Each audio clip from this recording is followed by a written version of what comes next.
Bonjour à toutes et à tous et bienvenue dans ce briefing de marché Trading University Center. Nous sommes le mercredi 24 novembre 2021. Il est 9h20. Je suis désolé pour ce retard. Je suis ravi de vous retrouver dans cette émission. Bienvenue à vous, chers auditeurs. Alors, avant de démarrer et de rentrer dans le vif du sujet, je vous laisse prendre connaissance de l'avertissement sur les risques et on va pouvoir démarrer.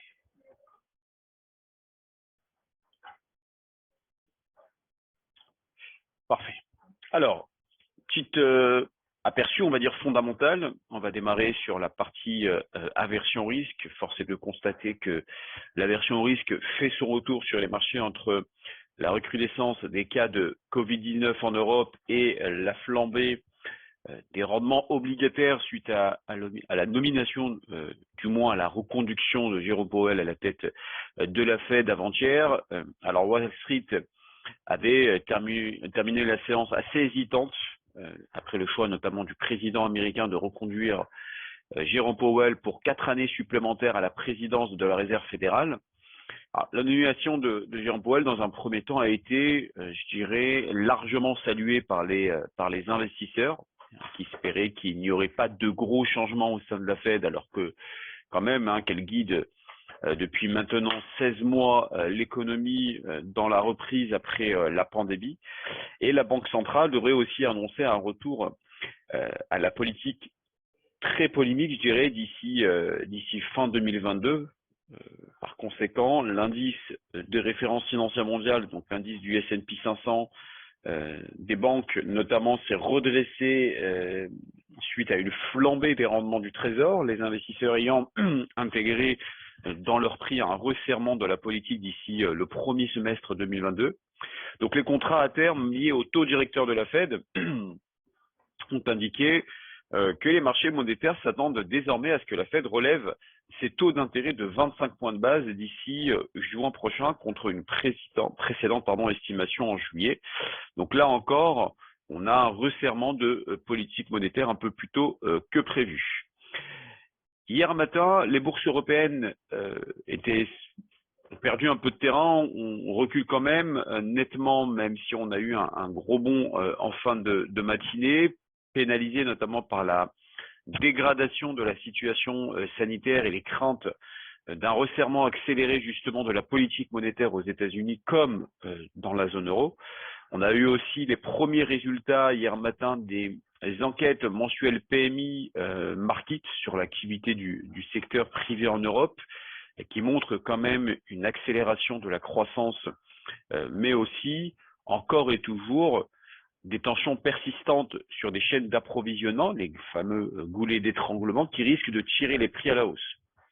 À ces préoccupations s'ajoute, comme je vous le disais, pour des investisseurs, la perspective d'un resserrement plus rapide de la politique monétaire américaine, l'an prochain bien sûr avec la reconduction de Jérôme Powell à la présidence de la Fed, et les marchés jugent en effet quasi assuré l'hypothèse d'une hausse des taux avant fin juin 2022, même comme on a pu le voir précédemment, si on a Bullard et Richard Clarida qui tablent sur sur 2 hausses de taux. En tout cas, là, actuellement, c'est acté. Une hausse des taux est prévue.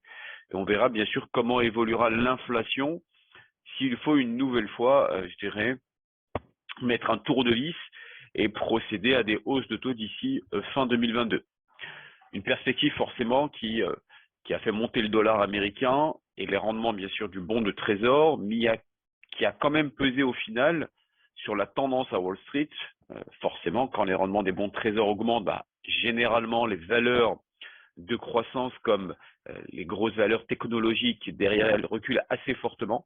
Et donc le Nasdaq qui a évolué bien dans le vert en début de séance hier, a quand même clôturé bien dans le rouge avec même un chandelier de retournement. On verra bien sûr par la partie technique non pas sur le Nasdaq mais sur le Dow Jones. Donc un chandelier de retournement. Et derrière, bien sûr, vous avez le gold, donc l'or et les métaux précieux qui ont complètement été plombés, notamment par les annonces, par la reconduction en tout cas de Jérôme Powell à la tête de la Fed, puisque comme je vous le disais, flambée derrière des rendements des bons de trésor. Donc, qui dit hausse des rendements du trésor, bah forcément le gold et les métaux précieux s'enfoncent derrière. Donc il y a, vous voyez, des corrélations négatives, je dirais, entre les rendements du trésor et les fameux métaux précieux. Donc là, on a eu une réintégration des métaux précieux sous certains niveaux. On fera bien sûr le point, ou vous ferez le point éventuellement techniquement avec vos chargés de compte juste après. Hein. Mais je trouve que ça se dégrade et que les signaux aussi, et qui ont été confirmés au cours des semaines précédentes, pourraient bien être invalidés. Concernant les rendements obligataires de la zone euro, eux aussi ont été tirés à la hausse suite aux dernières déclarations des responsables de la Banque centrale européenne qui disent s'attendre à ce que l'inflation finalement dépasse les prévisions actuelles en 2022. Hein, pour rappel, je vous avais montré un graphique, il me semble la semaine dernière, vous disant un petit peu que les économistes tablaient sur un pic d'inflation au 4e trimestre 2022. Donc là pareil, hein, il va vraiment falloir surveiller les chiffres qui vont tomber dans les prochains mois, car les marchés tablent toujours sur un pic d'inflation en zone euro d'ici la fin de l'année. Mais si derrière l'inflation continue d'augmenter, ou même elle stabilise, et on n'a pas derrière un reflux d'une inflation très clairement, une diminution de l'inflation, je dirais, bah, ça risque derrière forcément de peser sur les marchés. Et bien sûr, la présidente de la BCE, Christine Lagarde, au lieu de faire, je dirais, la politique de l'autruche comme elle le fait maintenant depuis plusieurs semaines, devra, je dirais, ajuster le tir et bien évidemment procéder soit, comme le font les Américains, à un tapering, soit une hausse de taux en 2022. Mais en tout cas, il y a un scénario à revoir, car actuellement, elle ne souhaite pas, bien sûr, justement relever les taux parce qu'elle estime que cela pourrait pénaliser, je dirais, la reprise économique en zone euro. Mais derrière, si l'inflation continue d'augmenter, bah forcément donné, il va falloir trouver le juste milieu. Côté macro, ce qui inquiète aujourd'hui, notamment les marchés, c'est surtout la crise de Covid. Et on peut constater que malheureusement, on est dans un début de 5e vague, que ce soit en Europe, malgré les campagnes de vaccination qui sont mises en place. Ça peut être un des éléments qui nécessite, je dirais, une attention de la part des investisseurs, puisque cela pourrait tout simplement pénaliser la croissance annuelle en zone euro et les perspectives de croissance pour le 4e trimestre. Et peut-être qu'on pourrait avoir effectivement une correction un peu plus profonde à venir. Je voudrais vous montrer un graphique sur la partie macro et notamment outre-Atlantique aux États-Unis sur la saisonnalité du S&P 500.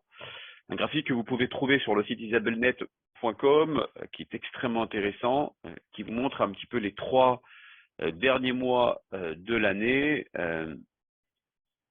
qui étaient généralement les premiers mois en bourse pour le S&P 500. Et force est de constater encore une fois que le S&P suit le modèle. Je dirais qu'on a actuellement un véritable copier-coller. On a un creux de marché ici, vous voyez, un creux de marché à ce niveau-là, début octobre. Derrière, on a une énorme hausse. Et donc, je dirais qu'on pourrait de nouveau avoir une phase de stabilisation, voire même de légère correction. Effectivement, c'est ce qu'on est en train de faire actuellement avant de repartir de plus belle. Encore une fois, malgré les craintes, les marchés restent toujours solides. On le voit assez bien sur la partie graphique de cette présentation. On enregistre une année, je dirais, assez fabuleuse. Et d'un point de vue de la saisonnalité, pour l'instant, tout est respecté. Donc la fin novembre, début décembre, on constate très clairement qu'on est sur une phase de stabilisation, soit une légère correction des marchés, avant de terminer. C'est surtout les 3 dernières semaines du mois de décembre qui sont assez impressionnantes. Et généralement, on parle statistiquement de ce qu'on appelle un rallye de Noël, un rallye de fin d'année qui a lieu entre le 2e et la 3e semaine de décembre.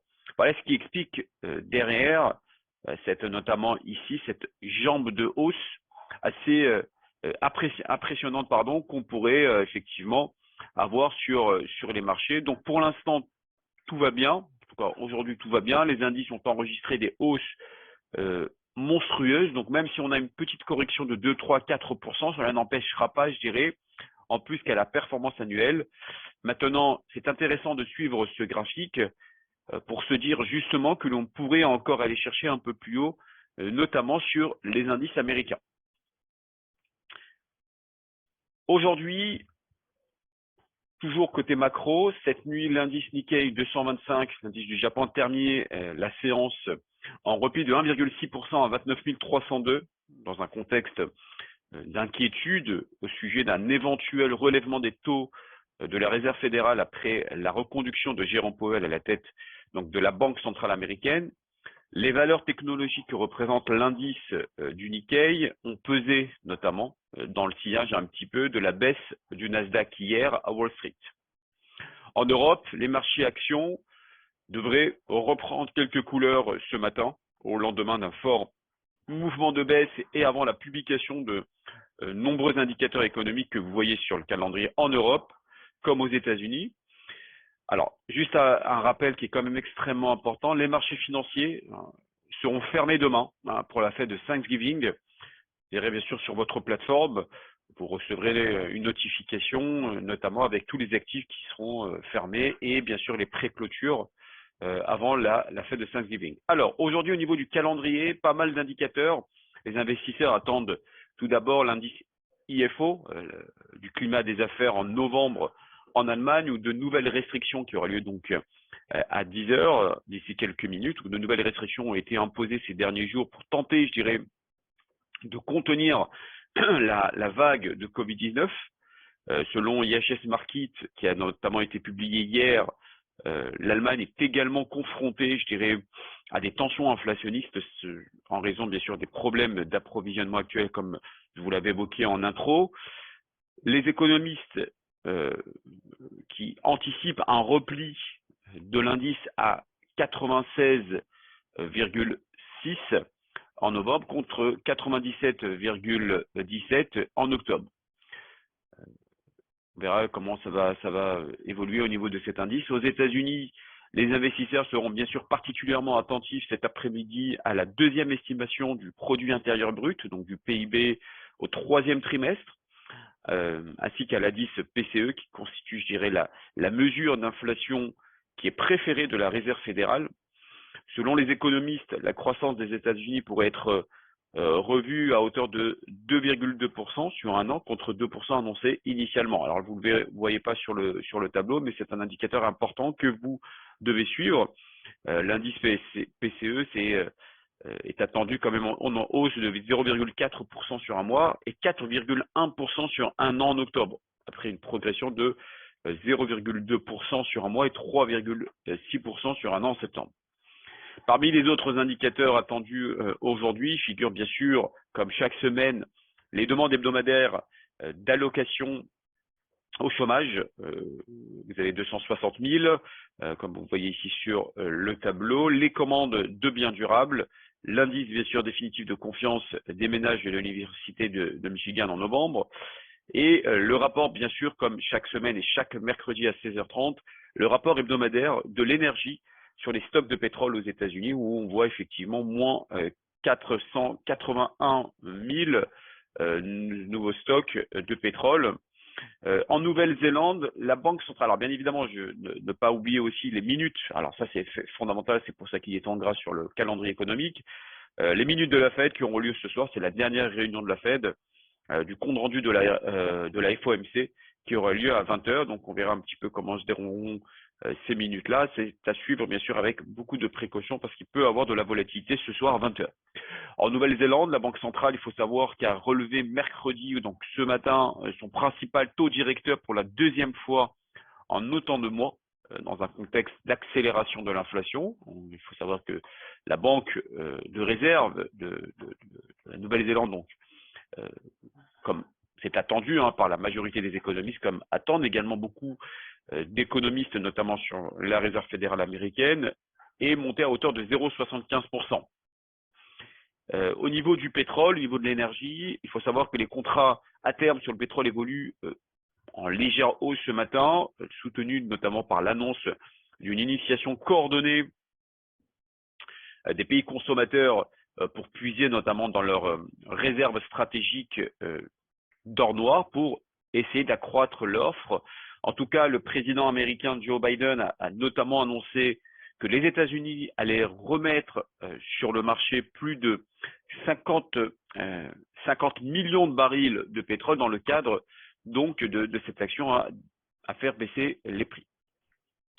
On va passer sur la partie technique et on va essayer de déterminer un petit peu quels sont les actifs à travailler dans la journée. Vous avez effectivement l'action Tesla, l'indice de valeur industrielle, le Dow, l'USA 30, le gaz naturel et éventuellement la parité la plus tradée par les investisseurs, l'euro-dollar.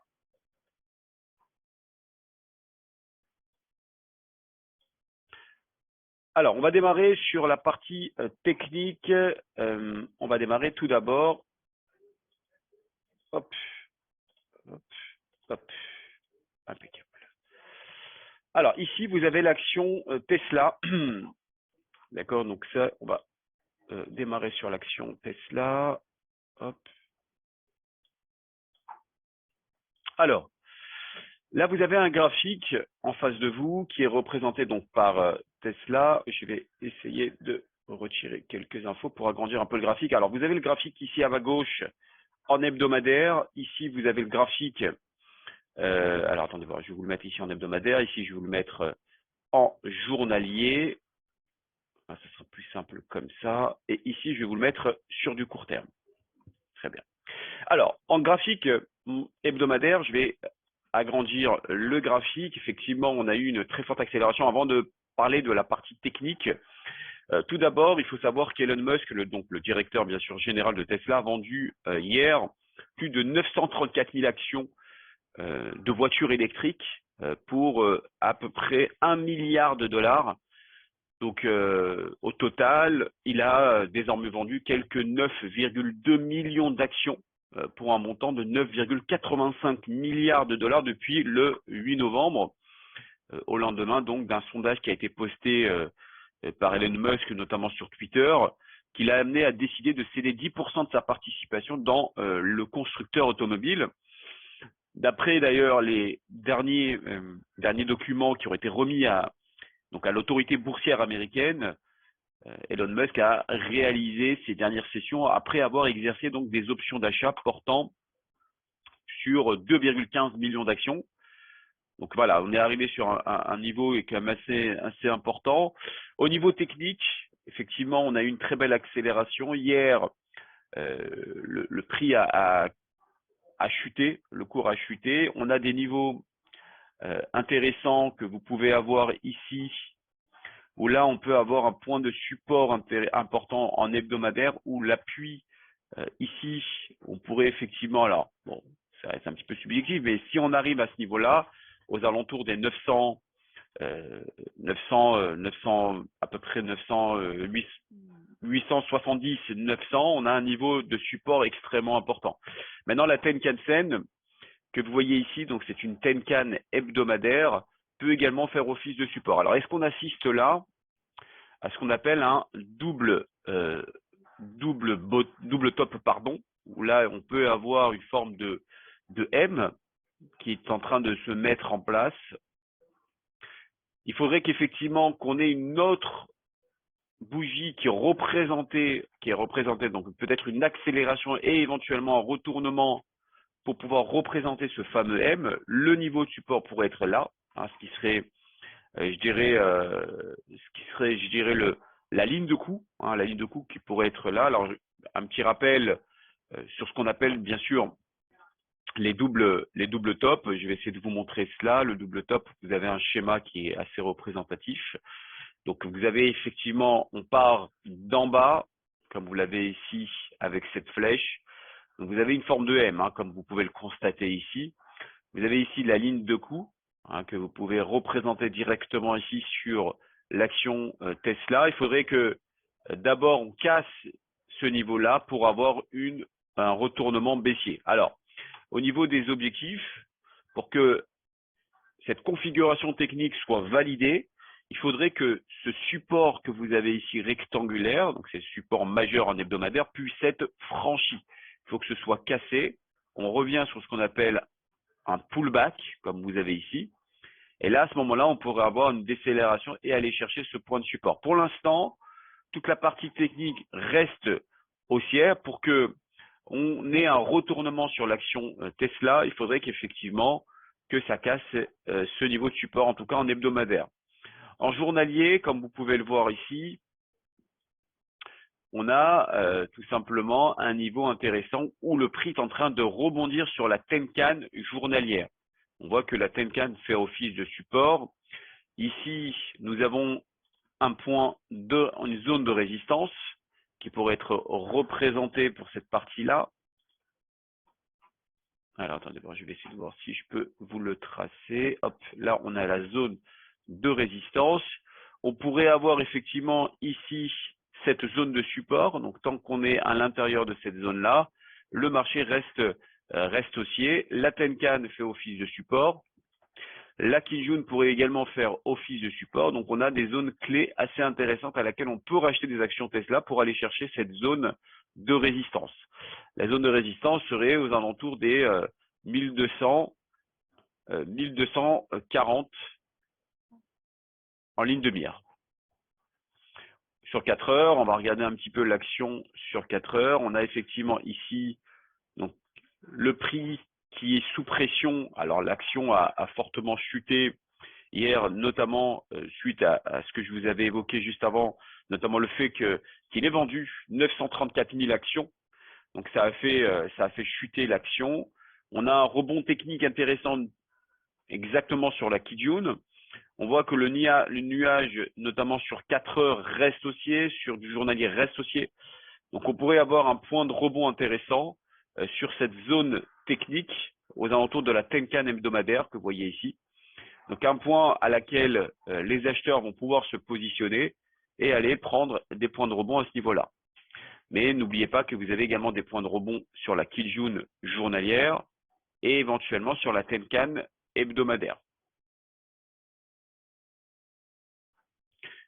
Voilà pour Tesla. On va regarder ensemble maintenant l'indice de valeur industrielle, le Dow Jones, donc l'USA 30 sur la plateforme. On va regarder ensemble donc les différentes configurations. D'abord, tout à gauche, vous avez la configuration la configuration hebdomadaire. Vous avez au milieu la configuration journalière, donc l'unité de temps journalier, ça veut dire que chaque bougie représente une journée. Et à droite, vous avez l'unité de temps sur 4 heures, ça veut dire que chaque bougie représente 4 heures de cotation. Alors, on va démarrer sur la partie hebdomadaire dans un premier temps. Je vais vous agrandir tout cela. Effectivement, sur de l'hebdomadaire, on voit, comme j'ai dû vous le montrer précédemment, qu'on a une zone technique extrêmement intéressante ici, qui peut faire office de support. Donc là, en l'occurrence, comme vous pouvez le constater, on a une zone, pardon, pas celle-ci, c'est plutôt ici. Vous voyez cette zone-là qui était anciennement résistance, qui fait office de support. Donc l'ancienne résistance ici, qui fait donc office de support, peut faire rebondir le prix. Alors attention, attention. Pourquoi attention? Parce que là, on a une bougie rouge, on a une deuxième bougie rouge. Statistiquement parlant, quand on a 2 bougies rouges, la troisième suit. Pour l'instant, elle est verte. Pour l'instant, le support tient. Mais attention, parce que si le support est cassé, donc en fin de semaine, à ce moment-là, on pourrait avoir effectivement une décélération assez importante les semaines suivantes, surtout que vous avez ici la Tenkan hebdomadaire qui est quand même assez éloignée du prix. Et généralement, lorsque vous avez la Tenkan qui est éloignée du prix, ça attire le prix vers elle.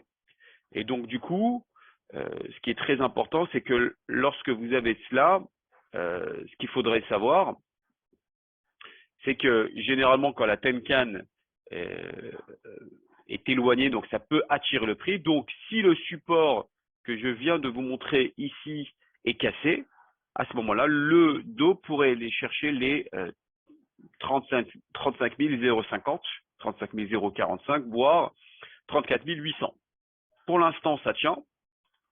Pour l'instant, ça tient, mais on voit que ça reste sous pression. Les marchés sont en surchauffe. À un moment ou à un autre, on risque d'avoir un essoufflement. Donc, c'est un peu ce que nous montre ce graphique hebdomadaire. On va regarder ensemble le graphique journalier. Donc là, on a effectivement Donc on ne le voit pas ici, mais je vais vous présenter exactement la configuration ici. Vous avez un niveau de support intéressant là. Pour l'instant, ce support tient la route. Tant qu'il tient, on peut effectivement supposer que ça reste haussier. Maintenant, si le support journalier, donc ce niveau-là comme hebdomadaire, comme vous l'avez vu juste avant, est cassé, à ce moment-là, le marché pourrait aller chercher cette zone de Tenkan-sen, voire la Kijun que vous aviez ici. Par ailleurs, ce qu'on peut mettre en place aussi, c'est que vous avez ici ce qu'on appelle un canal baissier. Je vais vous le tracer tout de suite. On est sur le canal baissier où le marché, pour l'instant, consolide à l'intérieur de ce canal. Donc, vous avez ici la première vague, le pic, le creux, deuxième pic, deuxième creux, et là, on peut aller chercher le troisième pic. Et à ce moment-là, on pourrait avoir des vendeurs qui pourraient se mettre, prendre position. Et là, à ce moment-là, on pourrait se positionner éventuellement à la vente aux alentours des 35 900, 35 927 pour aller chercher ce niveau de support et acheter à ce niveau-là.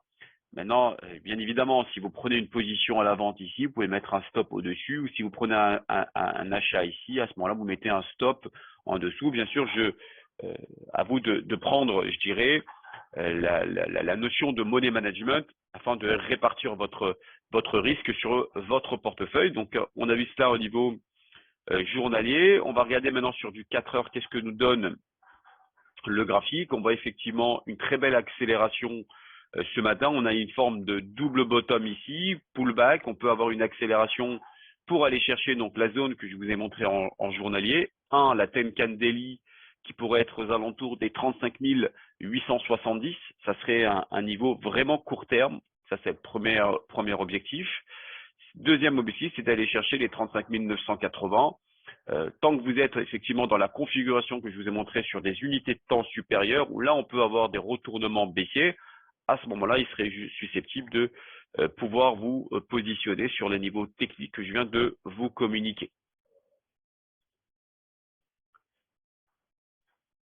On va parler maintenant du gaz naturel. Le gaz naturel, je vous avais notamment évoqué la semaine dernière, où là, effectivement, on était sur des niveaux techniques extrêmement intéressants.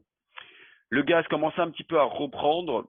Il me semble que sur l'analyse trading centrale, ils ont donné plutôt baissier sur du court terme, tant qu'on est sur des niveaux que je vous montrerai par la suite.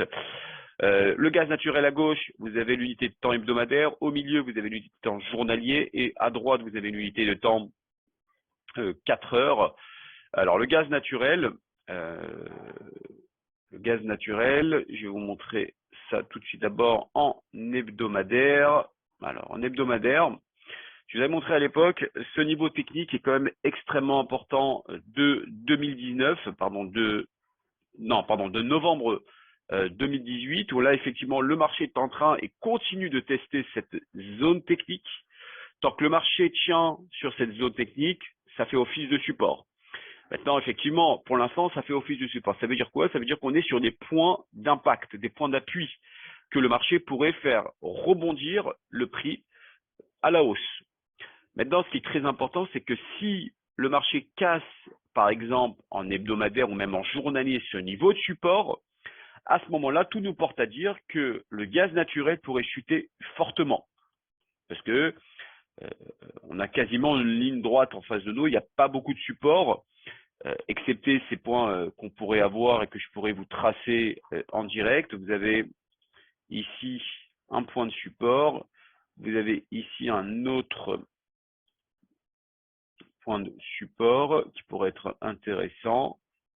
En tout cas, tout nous porte à dire que ce niveau de support qui était anciennement résistance en 2018 fait office de point d'appui. La Kijun Sen, notamment en hebdomadaire, pourrait bloquer effectivement le prix. Tant que ça tient, le marché pourrait donner encore des signaux haussiers. Maintenant, il faudrait que la Kijun et ce niveau de support tiennent la route en hebdomadaire, voire en journalier. Pour l'instant, la semaine n'est pas terminée, mais il ne faut pas oublier que demain c'est Thanksgiving et donc les marchés seront fermés. On pourrait avoir une forme de doji ici, une forme de chandelier d'indécision où on pourrait avoir et donc un rebond la semaine prochaine. Donc c'est intéressant d'avoir la clôture de cette bougie actuelle. En journalier, on va regarder la configuration graphique. La configuration graphique, vous avez ici un point de support intéressant hein, qui est représenté donc sur du court terme sur le gaz naturel. Vous avez une oblique qui est là et si vous reportez tant qu'elle tient, vous pouvez même le faire ici, hein, c'est un canal baissier. Tant que ça tient, le marché pourrait faire office, par exemple, pourrait rebondir aux niveaux de. Vous voyez qu'il y a une vraie pression. Hein, on voit que le prix est quand même assez compressé. Il y a un nuage ici qui est au-dessus de la tête, donc du gaz naturel, qui peut faire office de barrage. Ça peut monter ici et redescendre après. Tant que ça casse pas cette oblique, tant que l'oblique tient ici, puisque vous avez un pic là, un pic là, un pic ici, là, ça pourrait être un pic intéressant. Tant que cette oblique tient plus le nuage, ça peut faire chuter le prix. Maintenant, si on a un chandelier qui casse ce niveau-là, alors tout nous porte à dire qu'on pourrait remonter vers les Kijun-sen et aller chercher cette zone de résistance ici. Cette zone ici, pardon. Hop, cette zone-là. Vous pouvez après par la suite cette zone-là. Mais il faudrait d'abord qu'il y ait cassure tout d'abord de cette comment dirais-je, de cette oblique, de la Tenkan journalière et que ça rentre à l'intérieur du nuage pour aller chercher la Kijun journalière, voire la Tenkan hebdomadaire. Donc, tout nous porte à dire que pour l'instant, le marché est en train de consolider à l'intérieur donc de ce canal baissier. Pour l'instant, cette zone rectangulaire bloque. On peut aller chercher ça, redescendre et éventuellement rebondir. Donc, voilà. Pour l'instant, ça reste haussier parce qu'on a un niveau de support qui tient ici. Même si Trading Central envisage que ça peut chuter sur du court terme, surveillez le point de pivot, parce que si le point de pivot est cassé, alors là, ça va vous donner des signaux haussiers, que je vous montrerai par la suite à la fin de ce webinaire. On va regarder sur H4, donc sur 4 heures. Donc 4 heures, hein, vous voyez que pour l'instant, le marché ne donne pas trop de signaux, ça consolide. Il n'y a pas vraiment de signaux assez spécifiques. Vous avez effectivement ici un niveau de support. Ce qui pourrait être intéressant, c'est d'aller chercher les 5.09 sur du court terme. Vous avez ici la Tenkan journalière qui pourrait effectivement faire office de barrage, mais on voit qu'il y a vraiment que le marché est compressé. Hein. Sur du très court terme, voilà ce que vous avez. Vous avez un graphique qui est représenté notamment par cette oblique que vous pouvez également tracer sur du H4. Hein. Et vous avez ici un canal baissier. Maintenant, voilà, comme je vous l'ai montré sur l'unité de temps supérieure en journalier, le marché est tout simplement sous pression. Je dirais, à l'intérieur de ce canal baissier. Ça monte, ça descend, ça monte. Ça pourrait redescendre, chercher ce niveau de support et remonter. Vous voyez, c'est un peu le scénario qu'on pourrait envisager sur le gaz naturel. Tant qu'on est au-dessus, toujours encore une fois, tant qu'on est au-dessus de ce support-là, le marché reste haussier. Si ça casse cette zone de support, à ce moment-là, on pourrait pullbacker et repartir à la baisse. Mais pour le moment, ça tient la route et donc le marché reste malgré tout haussier à l'intérieur de ce canal. Enfin, on va parler de la dernier actif, la parité euro-dollar que je vous avais évoqué à de maintes reprises. Alors l'euro-dollar, toujours, hein, je t'en ai parlé plusieurs fois. Le DXY, donc le dollar américain, est fortement haussier, ce qui pousse, je dirais, le dollar américain, donc l'euro-dollar à la baisse. Il y a encore du chemin à parcourir sur cette parité. Je vous avais montré notamment en mensuel le fameux double top mensuel. Je réitère, hein, je vous avais parlé effectivement, alors je vous montre un peu encore une fois ce double top qui est quand même assez intéressant. Donc le double top est là. Qu'est-ce qu'on avait à l'époque? On repart d'en bas, on a une forme de M, on a un pullback sur la ligne de coup et l'objectif est en bas. Alors si on représente le même schéma sur le prix de l'euro-dollar, donc on a effectivement une accélération comme vous l'avez ici. Le premier, donc le M, comme vous l'avez donc ici. La ligne de coup, c'est ça, hein, c'est ce que vous avez ici. Hein, donc la ligne de coup, elle est là. On a eu un pullback avec cette bougie, et là, tout nous porte à dire qu'on peut se diriger à la baisse. Alors, comment on peut déterminer les objectifs, comme je vous l'avais expliqué la dernière fois? Vous reportez ce que vous avez à l'intérieur de ce M, comme vous l'avez sur ce schéma. Donc, c'est exactement ce que j'ai fait. Hein. Vous voyez, c'est ça. Je l'ai pris, je l'ai reporté en dessous. Voici les objectifs. Donc, les objectifs sont donnés ici. Ça serait aux alentours des, tout simplement des 78 60% des retracements de Fibonacci qui seraient, si je me trompe pas, à hauteur de 1.1105. Vous voyez que les 70,60% les 1.1105, donc on a encore à peu près une centaine de pips à aller chercher. Et à ce moment-là, ça pourrait donner des signaux d'achat parce que l'objectif serait atteint. Donc, si on reporte ce qu'on avait à l'intérieur de ce double top, l'objectif c'est d'abord dans un premier temps, on a 1.1140, premier objectif. Donc 1.1140, 1.1105, ça serait un point d'appui, ça serait un point d'achat à laquelle vous pouvez vous positionner. À l'achat en tout cas, je dis. Ici, vous l'avez un petit peu sur du moyen terme, toujours en hebdomadaire. En hebdomadaire, on avait effectivement ce qu'on a eu une épaule tête-épaule. Donc en mensuel, on a eu un double top. En hebdomadaire, on a ce qu'on appelle donc une épaule tête-épaule que je vous montrerai également. Une épaule tête-épaule, c'est à peu près ça. Vous voyez, donc vous avez ici la première épaule, la tête, la deuxième épaule, pullback et retournement baissier. Ce que vous avez à l'intérieur de la tête, vous le reportez en dessous de la ligne de cou. C'est exactement ce que nous avons ici, où là la configuration donne ce schéma. Vous avez une épaule, tête, épaule. Ce que vous avez à l'intérieur donc de la tête, là en l'occurrence, vous l'avez ici. Pardon, je vais essayer de bien vous le tracer. Hop, donc vous avez ici. Ce que vous avez à l'intérieur, vous le reportez en dessous, ça devrait ramener un peu comme on l'a vu sur la configuration mensuelle à 1.1105. Donc ça sera les objectifs de la parité euro-dollar, ce qui donne un peu la conjoncture aujourd'hui du DXY, donc de l'US dollar index que je vous avais parlé hier. On voit que, notamment sur le graphique journalier, le graphique journalier, on voit qu'il a du mal, la bougie d'hier était tellement faible qu'elle a du mal à contenir les prix, à essayer de faire donner des signaux positifs, même si on est totalement survendu. Survendu ne veut pas dire que le marché va rebondir. Au contraire, ça peut continuer à accélérer d'après, bien sûr, le créateur de l'indicateur RSI, Wilder, qui effectivement, on peut supposer que ça rebondit lorsqu'on est rentré à l'intérieur. Et là, on a des signaux avec des avalements haussiers sur des niveaux de support importants. À ce moment-là, on pourrait effectivement supposer que ça rebondit. Mais là, tout nous porte à dire que la décélération est forte et que l'euro-dollar peut continuer à chuter à la baisse, aller chercher les 1.1105 comme je vous l'avais expliqué sur un graphique hebdomadaire et mensuel. On va regarder sur du 4 heures. Pour 4 heures, hier j'ai tracé un petit retracement de Fibonacci. On voit que sur du très court terme, on a eu un petit rebond sur les 127%. Là, l'objectif, c'est d'aller chercher les 141% à 1.1217 sur du court terme. Et si ça casse ce niveau-là, on peut faire ça et aller chercher les 161,8 à 1.1195 sur du court terme, donc en intraday. Voilà sur la partie technique, j'espère que ça n'a pas été trop compliqué. En tout cas, si vraiment vous avez des questions, n'hésitez pas. Je vous présente rapidement les analyses Trading Central de ce jour, mercredi 24 novembre 2021, Microsoft 1,64% tant qu'on est au-dessus du pivot. On reste haussier, les analyses Trading Central envisagent que reste haussier également sur le dos, donc sur tout ce qui est valeur industrielle, en tout cas toujours en intraday, je vous parle en intraday, tant qu'on est bien sûr au-dessus des 35 520, de toute façon vous recevrez ce document par la suite. Le gaz naturel qui reste baissier d'après les analyses Trading Central, tant qu'on est en dessous des 5.09, je dirais que si on casse les 5.09, au contraire, là, ça peut être intéressant d'aller chercher les 5.27, voire les 5.38 en intraday.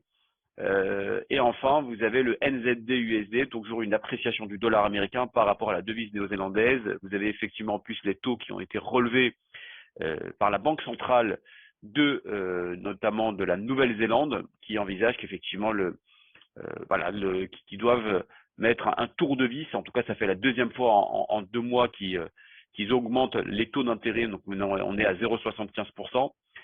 Au niveau du portefeuille, plutôt négatif encore. Hier, c'était aussi négatif, moins 0,34%. Bon, on est quand même sur une performance assez intéressante à 26,27% pour arriver à un capital à hauteur de 189 465.